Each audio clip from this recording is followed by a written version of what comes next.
Tengah harum mekar sekuntum, buah tomat terlihat ranum. Assalamualaikum antum-antum, semoga sehat dan selalu tersenyum. Hai semuanya, perkenalkan nama aku Kizi Akila Samara. Aku dari kelas 91 di SMP Muhammadiyah 35 Jakarta. Nah, kali ini aku ingin membahas tentang perubahan sosial di bidang pendidikan. Nah, sebelum masuk ke pembahasan perubahan sosial pendidikan, nah, kalian udah tahu belum sih apa itu perubahan sosial? Sebelum kita masuk ke sana, mendingan kita tahu dulu apa itu perubahan sosial. Nah, mungkin di pikiran kalian perubahan sosial itu adalah tentang pertukaran sifat di masyarakat atau mungkin terjadinya kemajuan karena perubahan di masyarakat. Nah, jadi jawaban kalian itu betul ya. Nah, kalau lebih mendalaminya, perubahan sosial itu adalah bentuk peralihan yang merubah tata kehidupan masyarakat yang berlangsung terus-menerus karena perubahan kondisi geografi, kebudayaan material, komposisi penduduk, ideologi, maupun adanya difusi atau penemuan-penemuan baru dalam masyarakat. Dan ini juga dikarenakan sifat sosial yang dinamis dan bisa terus-menerus berubah. Nah, jadi perubahan sosial ini bisa terus-menerus berubah. Nah, perubahan sosial ini dapat kita lihat nggak sih dari sekitar kita? Nah, jadi jawabannya bisa ya. Nah, kita bisa melihat dari perubahan di pakaian, mode rambut, bangunan rumah, terus alat komunikasi seperti HP, laptop, komputer, dan ada juga kendaraan serta pendidikan. Nah, teknologi juga nih berubah. Dulu kayaknya teknologi susah banget ya didapetin. Nah, tetapi sekarang ini teknologi itu mau kita misalkan ke pasar itu udah ada, kayak sekarang udah ada mall gitu-gitu ya. Kalau dulu mall ada nggak sih? Nggak ya, nggak ada. Itu masih zaman zaman kayak belum adanya perubahan, jadi masih sederhana ya. Terus kalian tahu nggak sih kenapa pendidikan itu merupakan faktor perubahan sosial juga? Nah, jadi pendidikan itu merupakan perubahan sosial karena perubahan sosial ini dapat terjadi di bidang-bidang manapun, mau pendidikan, teknologi, dan masih banyak lagi. Nah, kenapa dia bisa terjadi di bidang pendidikan? Hal ini dikarenakan sistem pendidikan yang dapat mendorong perubahan sosial, yang dapat mengembangkan pola pikir, kreativitas, dan juga ilmu pengetahuan. Nah, kalian tahu gak sih apa aja faktor-faktor pendorong dan faktor-faktor penghambatnya? Nah, jadi faktor pendorongnya itu ialah perubahan sosial ini dapat terjadi di bidang pendidikan. Hal ini dikarenakan oleh sistem pendidikan yang dapat mendorong perubahan sosial yang dapat mengembangkan pola pikir, kreativitas, dan ilmu pengetahuan. Dengan melalui pola pikir yang maju, kreativitas yang tinggi, dan kemandirian, manusia bisa mewujudkan berbagai penemuan baru serta mengembangkan ilmu pengetahuan yang berguna bagi kehidupan sosial. Nah, menurut kalian faktor penghambatnya juga ada nggak sih?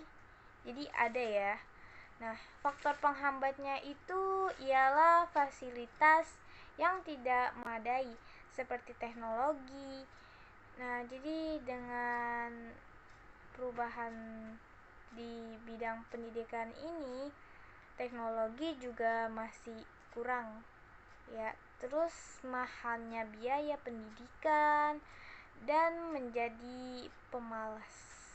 Dengan perubahan sosial ini yang awalnya mungkin pada semangat jadi pada kurang semangat karena ada perubahan.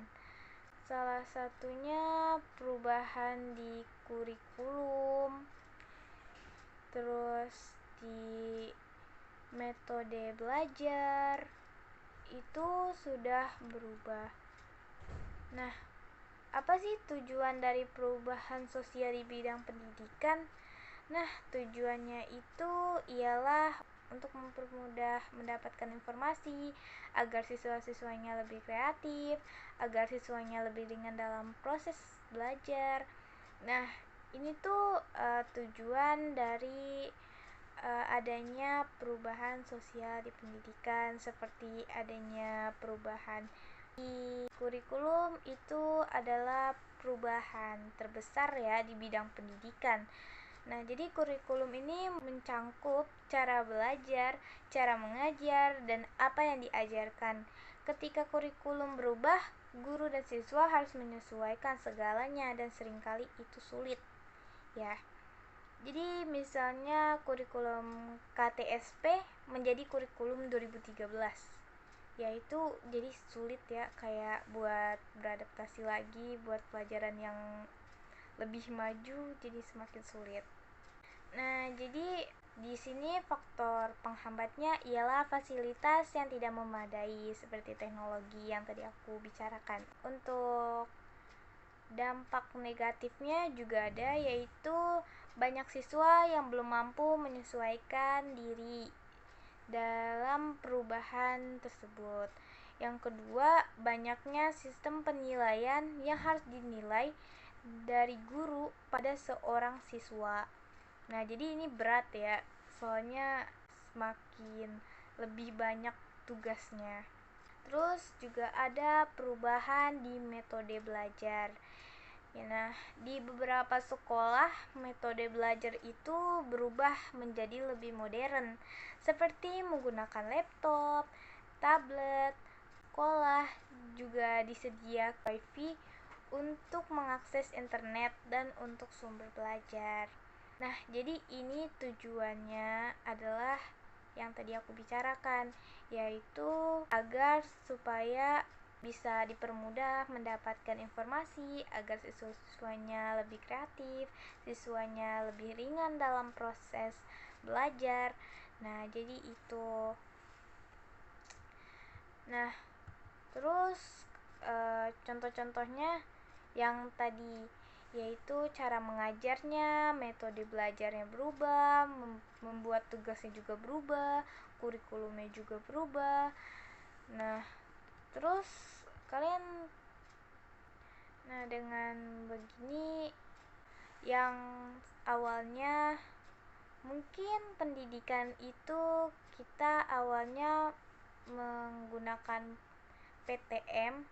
Nah, jadi di sana kita belajar mengajar langsung tatap muka. Jadi kita bisa lebih gampang untuk menangkap ilmu pengetahuan yang telah diberi oleh guru. Tetapi dengan adanya PJJ, waktu kita di zaman COVID-19 itu kita menjadi males-malesan karena belajarnya lewat Zoom meeting. Nah, di sana juga cara mengajarnya buat aku juga kurang ya. Soalnya guru-gurunya juga gimana ya, ngajarnya juga kurang nangkep gitu.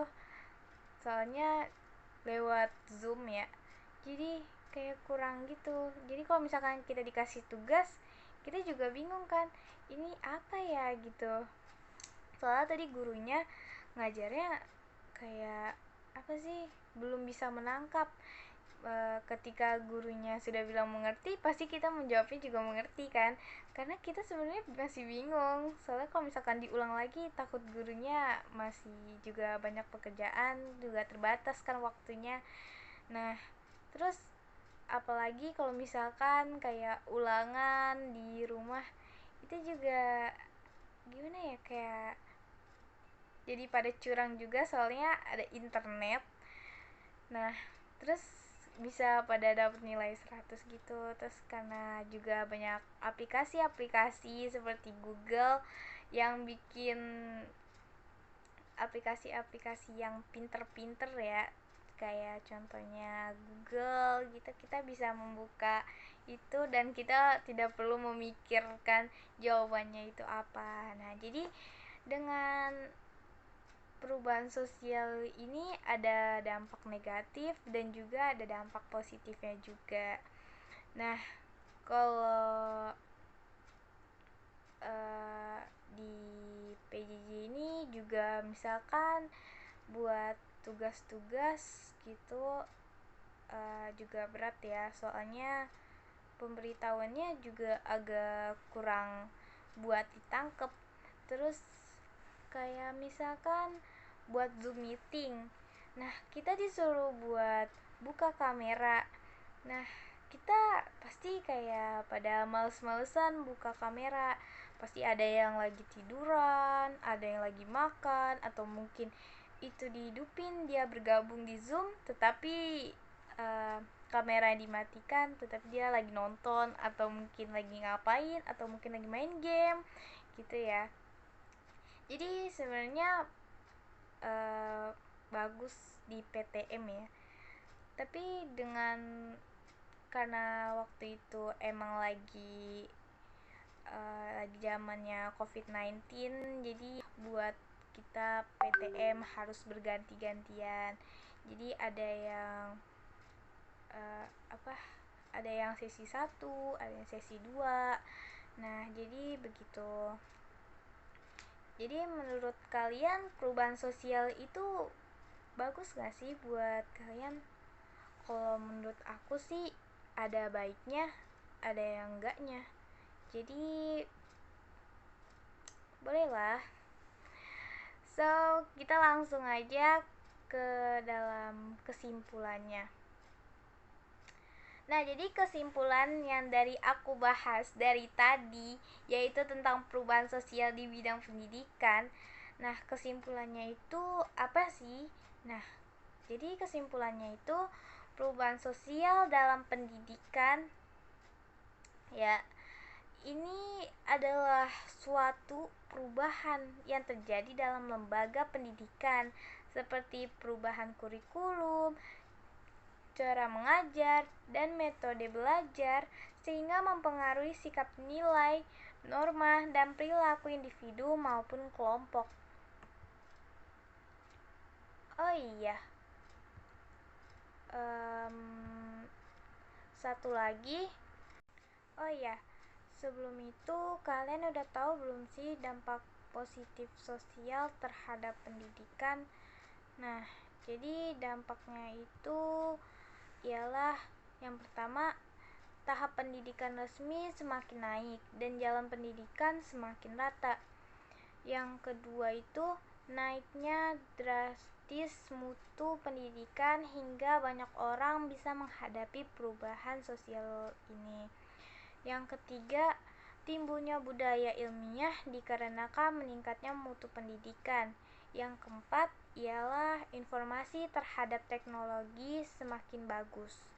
Nah, di sini juga ada dampak negatifnya, yaitu pertama, penemuan teknologi baru pada komunikasi dan informasi dapat menjadi bumerang apabila tidak dicarikan jalan keluarnya. Yang kedua ialah disorientasi adab dan sikap budaya bisa menimbulkan sikap tidak baik, misalnya seperti kenakalan remaja. Nah, adapun pengaruh-pengaruh perubahan sosial budaya terhadap pendidikan, yaitu terjadinya perubahan pemikiran dalam pendidikan sejalan pada perubahan sosial yang terjadi di lingkungan sekitar. Pendidikan juga mengalami perubahan. Nah, jadi kalian ngerti gak sih maksud yang aku beri barusan? Nah, gini loh maksudnya.